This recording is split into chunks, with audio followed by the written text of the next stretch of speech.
Welcome to the Coach's Corner. Today's episode is the final one of the season, so thank you so much for tuning in all season long. We're here at the same place as always, the Tivoli Tap House, where you can find great food as well as great beer. I'm Tony Almanza. Alongside me is David Moreno. David, are you ready for the summer? I'm enjoying it already. Nice, man. So before we can enjoy the summer, who do we have on the show today? We'll have Athletic Director Anthony Grant to talk about the current state of the Roadrunners athletics and what's coming up for them. Then we'll have Coach Ryan Strain. He just finished up his first season here at MSU Denver, so we'll chat with him about that. And then we'll chat with Tap House Director Stephanie Rayman. She'll give us the lowdown about their involvement with athletics and chat with us about some upcoming events here at the Tivoli Tap House. Nice. It's going to be fun to talk with Stephanie because she's a big reason why we are allowed to host the show here at the Tap House. But before we do that, we want to give you a recap of the latest in Roadrunner sports. I want to give a big shout out to former guest Donnie Ortiz Jr., who was recently named second team All-Region. The senior was sensational this season, posting a .374 batting average while leading the squad with 68 hits and scoring 43 runs. The Littleton native earned first team All-Conference while being named to the RMAC Gold Glove team with his incredible play at second base. And speaking of awards, there were a couple of Roadrunners who earned some honors from the outdoor track and field season. Sophomore Bree Wellington earned second team All-RMAC after finishing sixth in the high jump. The women's basketball player reached 1.58 meters at the RMAC championships while also competing in the 200-meter dash. Redshirt freshman Michael Decay earned first team All-RMAC after earning bronze in the 400-meter dash. The Toronto native finished with a season best time of 47.36 in the 400 at the last chance meet in Golden. And with that time, DK earns a spot in the NCAA championships that will take place in Charlotte, North Carolina this weekend. So now we welcome in Athletic Director for the Roadrunners Athletics Department, Dr. Anthony Grant. Dr. Grant, thanks for coming on the show. Glad to be here. So you just finished your third year with the Roadrunners, and you also completed your mission statement for the program. Can you tell us some of the major points in which you wanted to take this program to? Yeah, I think it comes from just a baseline foundation of wanting to continue to make this department better. I came in, there was a history of success and all that. Everybody knows what Roadrunners athletics is about. So what I wanted to try to do is be able to compartmentalize all the things that are already great about this institution and this athletic department, put out a plan together to figure out how to make it better. The landscape is changing, right? So we have a lot more competitive teams in the RMAC. We have a lot more competitive teams in the region. So we have to figure out how we can continue to invest in our athletic programs and our student athletes so they can continue to compete at a higher level. A core kind of component in the mission statement or the strategic plan or whatnot is an additional emphasis on student athlete welfare and success. It's not to say that that wasn't here before, but just from my background and coming from the student services side of the house, I really wanted to make sure that that was a focal point to remind us why we're here and why we're doing the things that we're doing. So when you look at the strategic plan, you know, there are some things that are pretty much what we're already doing, but it's a matter of benchmarking those and seeing how we can do those better. And then there's also some aspirational pieces. So again, it's really grounded on the student athlete experience, how we can be better as a department from a competitive standpoint, and then what are we doing within our community to make it better. So if we're able to do all those three things at a high level, then we're going to be positioned really well moving forward in the next stages of this athletic department. So as far as strategies go, let's go talk about the new faces that are on the coaching staff that have been added over the last couple of years. How has that transition been, and how much are you thinking of that mission statement when bringing in these new coaches? Yeah, I mean, it's been fun, actually. You know, it's been fun and challenging at the same time. When you bring in a lot of new faces, it's difficult to get everybody on the same page going in the right direction. But the good thing about the folks that are coming in, they do fall in line with our mission, our dedication to student athlete success, that competitive drive to win, because that's what we're here for too, right? Is to win. So they want to win. And then also they understand how their particular sport engages with the entire department and the university. So it's very important that they have those things. And I believe that the coaches that I brought on have those things. You know, it's very interesting when you look at each of them and their experience individually. You know, some of them came in really late in their respective seasons, so they really haven't had a chance to get in their own recruits yet. They're still trying to figure out what's going on, and then they go into the season and compete. And I think they did a very good job for what they had afforded to them. But now moving forward into this next year, they have a time to get their recruiting class, and they have a time to assess and see what's going on to figure out how they can make their programs better. So I really think this upcoming year is going to be a really big year to see how a lot of these new faces do once we roll the ball out. So can you give us some of your thoughts on the success of the athletics program here this year? Do you feel like the program for the 2017-2018 season has stepped up and gone forward, like it improved? I think we moved forward in some areas, and there's some areas that, you know, we need to continue to address. So when you look on paper, academically in the fall, we had our highest cumulative GPA for the department that we had in several years, you know, with over a 3.2. We had 89 student athletes that were on the 80 honor roll, another record. When we look at the competitive success, we had 3 teams going to regionals. Last year we only had 1, so this year we had volleyball, women's basketball, men's tennis. So, you know, that's really good on paper, but that's not enough. You know, we're in the business of trying to compete for and win national championships, and we need to do that across the board. We have, you know, some sports with our basketballs and all that, volleyball, women's soccer, that have had that success. We've had, you know, some of our other sports that got close but haven't quite gotten there yet. So, you know, it's more than just talking. It's more than just having words on the page. It's a matter of putting some things in place to be able to move us forward. And I think we've struggled a little bit in that area, but particularly from a financial perspective, because that's what we need in order to win. Right. I think we're moving forward. I think we have a plan, which is great. We got people interested, which is great, but we have to invest. When you look again across the conference and the region, folks are investing and they're getting things done. And I think we're moving in the right direction. I feel encouraged by some of the successes that we had, and we're going to build off of those, but we still have a lot more to do. Well, community service has been a big part of your mission statement. We saw a lot of great service given back to the past year. Can you tell us about a few that stood out to you this season? You know, it's really hard to think about the ones that stood out. Obviously, Team Up for Trey for baseball was big and got some media following. The Roadrunners Give Back Day was good. We had a number of our sport teams involved in that. As an administrative staff, we also got involved. And then we're looking, again, as an administrative unit, do some more community service over the summer.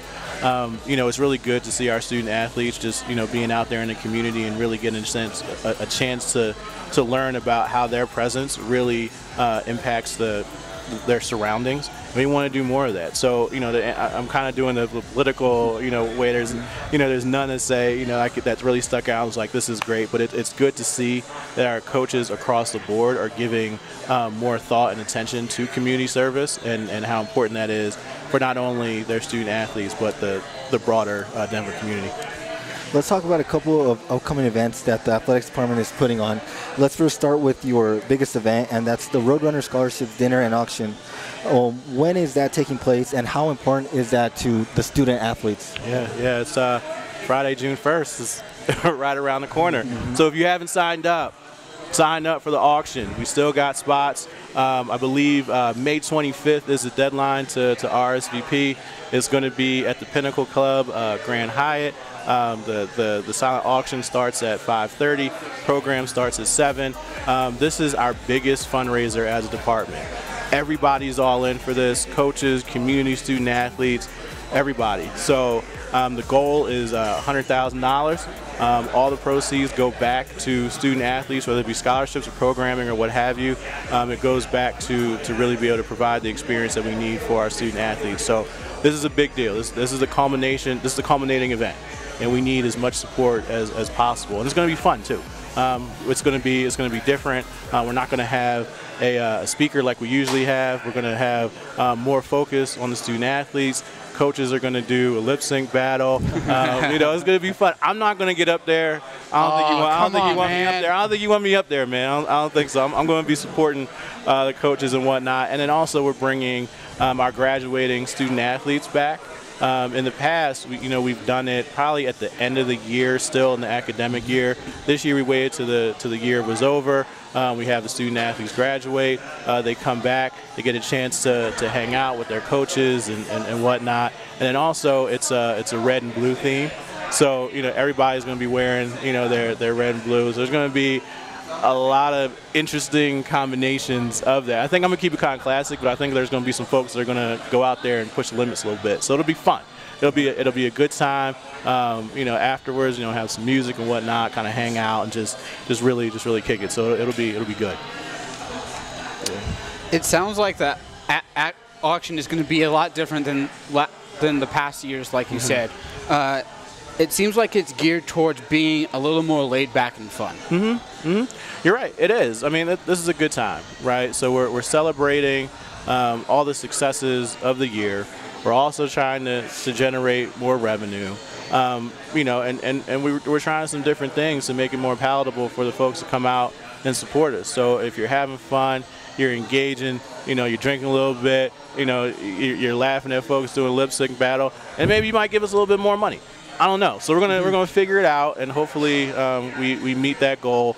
And I want to give kudos to the planning committee for putting this together and coming up with the idea to change some things around. I think it's important as we move forward, and I'm excited about that evening.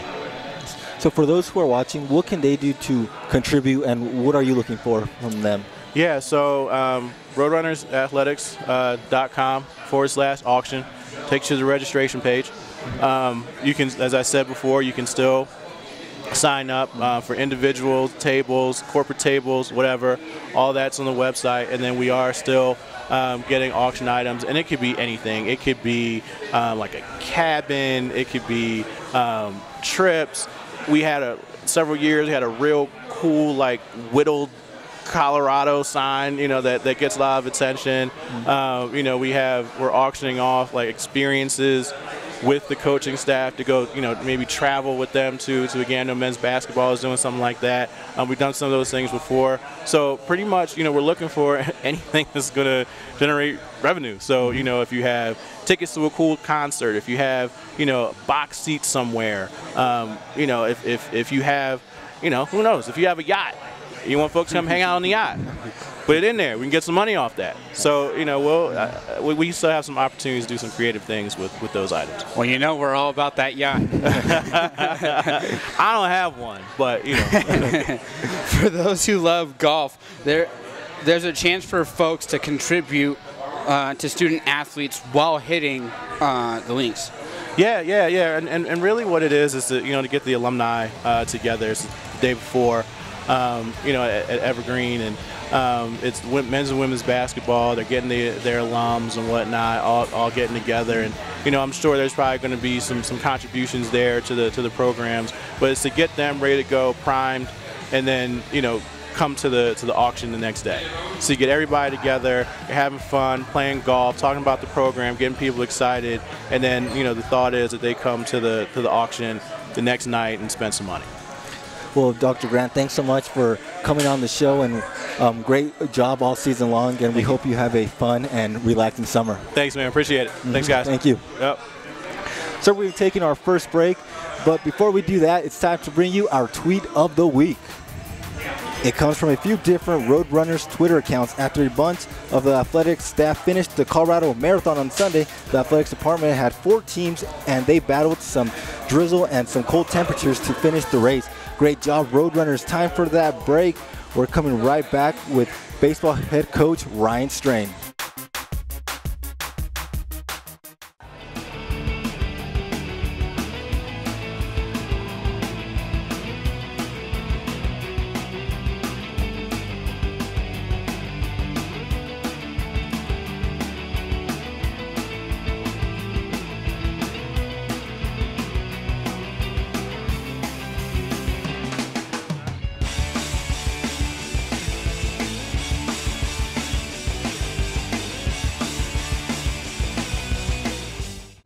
I'm Anthony Grant, Director of Athletics at MSU Denver. It's because of your generosity and support that our athletic programs have been able to achieve sustained success and continue to be one of the top athletic departments in the nation.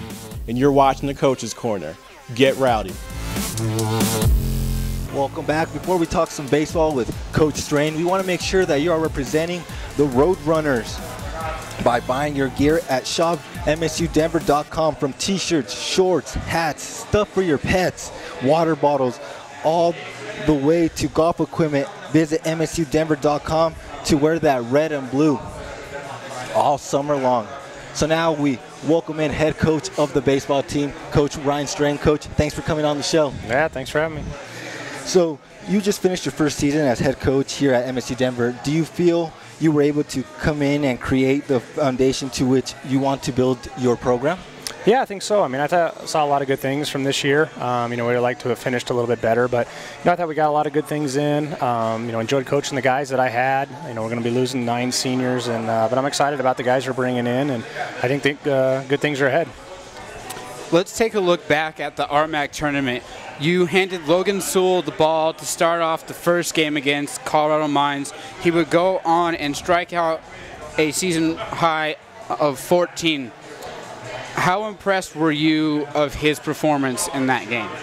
He did a great job. I mean, he's done a great job ever since he was able to get on the mound about halfway through the season, and pitched really well. I mean, obviously with 14 strikeouts, that's a pretty good job, especially against a good hitting team like that. So he kept us in the game. We had chances. We got up 5-0, and we were able, had chances to try to, push that a little bit more. And, they kind of had a couple cheap home runs that, got him back in the game. And, his pitch count was up, and we kind of pushed it through the 8th inning. And, he was kind of running out of gas. But he did really well. And then, unfortunately, we just weren't able to hold on to that game. Well, that game ended in a walk-off. Sorry to bring that up. It was against the Orediggers. Yeah. It was, it was the RMAC Player of the Year. Mm-hmm. So where does that rank in moments on your list of heartbreaking moments? Pretty high, especially being a head coach. That's my first one. But people have asked me that, and I said, it's probably honestly in the top 2 or 3 that I've had. I've had that happen in a tournament situation. That happened when I was at Southern Illinois a couple of years ago. We had Dallas Baptist, who was ranked pretty high in the 1 seed in our conference, and same thing, had a bit of lead, let it go, and then we got walked off in extra innings. So, it's tough when you've basically, we had 2 outs, runners at first. You're 1 strike away from winning the game, and then all of a sudden, guy gets a base hit and brings up the Player of the Year, and guy put a good swing on it, and he struggled all game except for on that swing, and unfortunately, he connected, and it was a tough loss, no doubt. So for the RMAC tournament next season, are you going to use that walk-off as motivation for your players? Are you going to tell them, remember this play and for motivation, or? Well, I think a little bit. I mean, I think they won't forget about it. I mean, we're going to bring in so many new guys, but yeah, I mean, when you go through something like that, you just got to kind of bounce back and learn from it. And you can learn as learning experiences. Also telling your guys that game's never over until you get that 27th out. And for a while there, we were pretty close to getting that thing done. But if you don't get that 27th out with the lead, then it doesn't really matter. So, I think it'll be a good learning experience. Our guys will learn from it. It's tough to have to bounce back the next day and play Mesa, and we didn't play real well that next day. So hopefully that does happen some other time in the future, that we handle a little bit better moving forward. You talked about losing some of the seniors. Donnie Ortiz was one of those seniors that had an incredible season. He was awarded for it by being named the All-RMAC team and the All-Regional team. We know it was your only season to see Donnie, but what made Donnie stand out amongst the best of the best around the conference? Well, just his baseball knowledge. He comes from baseball family. His dad played here, and he understands the game. He does a lot of the little things that doesn't probably get noticed, on the stat sheet, even though he did have a good year statistically. But he just plays the game the right way. You knew what you were going to get day in and day out. That he was going to come ready to play. You didn't have to worry about that. And he had a great season. And he was rewarded for that. There was times where he had a chance to be the Player of the Week several times, and he did get it one time, and a couple other times I thought he should have had a chance to get it. But in the end, he got awarded with, being all conference and all region and things that he deserved. I mean, he played really well, and he was a staple for us. And, it'll be tough losing him, but, it was great to see him, finish a career out that way and get to move on. So along with Donnie, he said you're going to be losing 9 seniors.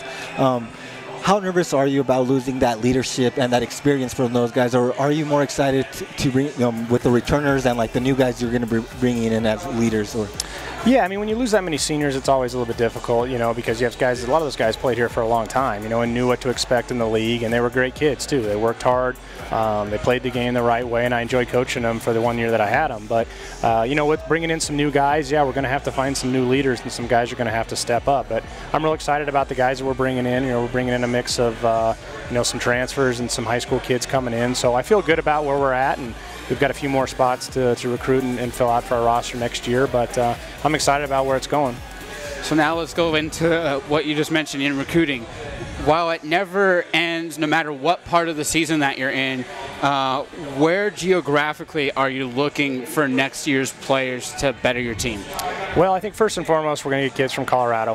We signed, you know, in the early period, we signed 3 high school kids that are from Colorado. We signed 4 junior college kids, although not all of them played in the junior colleges in Colorado. They are from here. So, and then we're also going to reach out. We've got some kids that are coming from out of state as well. But majority of our recruiting is going to be, you know, the Midwest to the West. I mean, we're not going to go too far to the East. You know, a lot of kids that have been around this area. But, you know, it'll be a little bit of everything. I mean, there's good players everywhere. But for sure, you know, our base is going to be from the state of Colorado and trying to get the best players that we can to stay home and, you know, play here at Metro. So, Coach, so glad you joined us all season long. Thank you so much for that. And congratulations on your first year as head coach of the men's baseball team. Thanks for having me. We'll see you next year. Yep. So we're going to be taking one last break. But don't go anywhere because we're going to be talking with Tivoli Tap House, Stephanie Rayman up next on the Coach's Corner.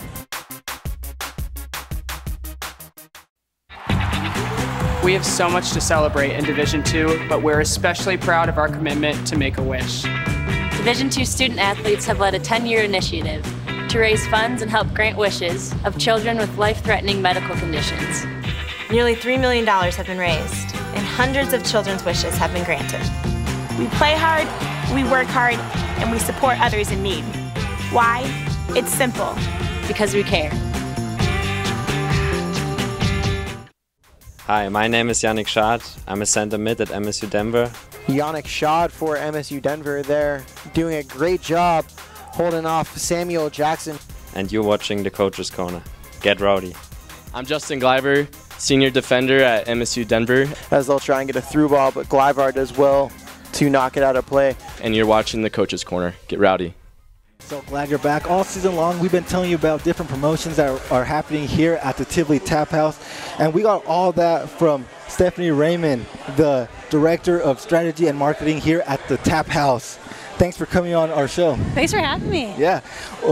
We also want to thank you for allowing us to do the Coach's Corner here on Monday throughout the whole season. We hope it's beneficial to you because it's been beneficial for us. Absolutely. We always appreciate the support of you guys, and having you in here, I think every Monday has really drawn up a great buzz for Coach's Corner and certainly for the Tap House. So thank you both for making it. Yeah, thank you. How long have you been the Director of Strategy and Marketing for the Tap House, and what are some of your duties to drive traffic here? So I've been with our Tap House and the company for, it'll be 3 years in July, and a lot of my focus is to make sure that, one, we let people know obviously where we're at location-wise, how easy it is to get over here from downtown Denver, whether you're riding your bike on the Cherry Creek or you're going over to a game at the Pepsi Center. But we also like to let people know just about the location and the historical aspect of it as well, right? So we do a lot of cool promotions, we do a lot of social media charges, and then certainly having partnership with the schools is a huge beneficial aspect of everything. For those that don't know, the Tap House is known for brewing its own beers here in the Tivoli building. What can you tell us about some of the beers that you distribute, and what are some of the popular ones that people tend to like? Yeah, so you guys can see behind us, you know, we've got a lot of our packaged beers up, and a couple of them, these 3 right here, are all historical brands from before the 1900s, right? So we've got Tivoli's Helles, which is Colorado's original lager recipe. It's from 1859. We've got our box style ale from 1864, and then our Pilsner from 1877.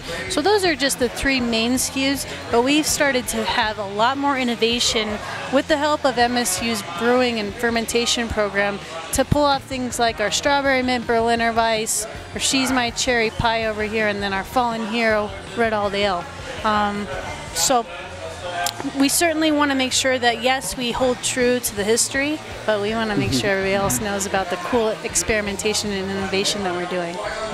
So with 3 institutions as well as the Avalanche and Nuggets just across the street from us, it seems there's a great opportunity for the Tap House to do great business. Have you seen that so far? Oh, absolutely. We consider students and faculty to be 90% of our greatest fan base and guest base, which, again, thanks, guys. We appreciate that. And you know, certainly being across from the Pepsi Center, Mile High Stadium, and then again right downtown Denver, it really has a lot of benefits just for natural marketing and proximity to everything. So we really greatly appreciate that everybody kind of recognizes where we're at, and you know, we provide great hospitality just for where we're at, with really fair pricing of great Colorado craft beers. You mentioned the students on campus. Do you have special events, deals geared toward them specifically, or how about the faculty or staff? Yeah, so anybody that parks on campus, nobody wants to pay for that, certainly. So the way we kind of hope and help promote coming into the Tap House is if you show us your parking pass of the day of parking on campus, we make sure that we get you a buy one, get one of any of our draft beers. But we also have been afforded a great partnership with MSU's Alumni Relations Department in creating the Mug Club, right? So students, faculty, alumni, or even just friends and family are able to buy memberships, and they can come in and get discounts on any draft beer that we currently have offered from Tivoli Brewing Company. There's great happy hours that we do once a month, and then certainly alumni happy hours, which are on a bigger scale. Those are always fun to do. This past season, you worked really closely with the athletics department, which included the beer garden at baseball and softball games. Can you tell us how that went, and if you're planning on doing that in the future again? Holy moly, it blew up. It was awesome. So again, just a really awesome partnership that we have with MSU and athletics, kind of jumping on board with, you know, throttling athletics and serving alcohol into the future, right? So the first year was really great for us in terms of being able to market and advertise who we are, where we are in terms of the rack. But next year, I think it's going to be great for MSU to get their sales license, and we're hoping to kind of stretch this out from soccer to basketball, softball, baseball. It's just only up from here. So here's now some time for you to plug anything that you want. Any new beers coming on tap, any events that we should mark on our calendars. What should we know about that Tivoli Tap House is coming up with? Well, awesome. Thanks for asking that. You know, we certainly want to let people know that we're open throughout the summer, right? Even though there aren't students on campus, we're still here, roaring, ready to go. We do have our Strawberry Mint Berliner Weiss coming out in June, which I know is a huge fan favorite. So we'll have that certainly pouring at the Tap House as well as available in the market. And I think, you know, for upcoming events, we've got a great Alumni Mug Club happy hour coming June 8th. And we're hoping to have great lawn games out on the quad, a great live music band, and just fun for everybody. So hope you guys can join us. Well, Stephanie, we appreciate you for coming on the show, and also appreciate you for allowing us to do the show here for the past 2 seasons. Absolutely, and I hope we get to continue on. I know you guys just both graduated, correct? Oh, David did. I did. Maybe I'll be here for some of the alumni events. Well, I hope so, and certainly everybody's always welcome, but we hope to have this continue on for next years to come for sure. Well, that's going to do it for the 2017-2018 season of the Coaches Corner. We want to thank the coaches, the student athletes, the administration, the guests, and Stephanie and her crew. Thank you so much for helping us out and doing all this for us. Thanks, guys. Hey, Mom. So that will do it for this season of the Coaches Corner. We'll see you guys in next season in the fall. So I'm Tony Almanza, and alongside David Moreno. We also want to thank Eric for doing all this and putting all this together. So thank you, Eric. That will do it for this season of the Coaches Corner.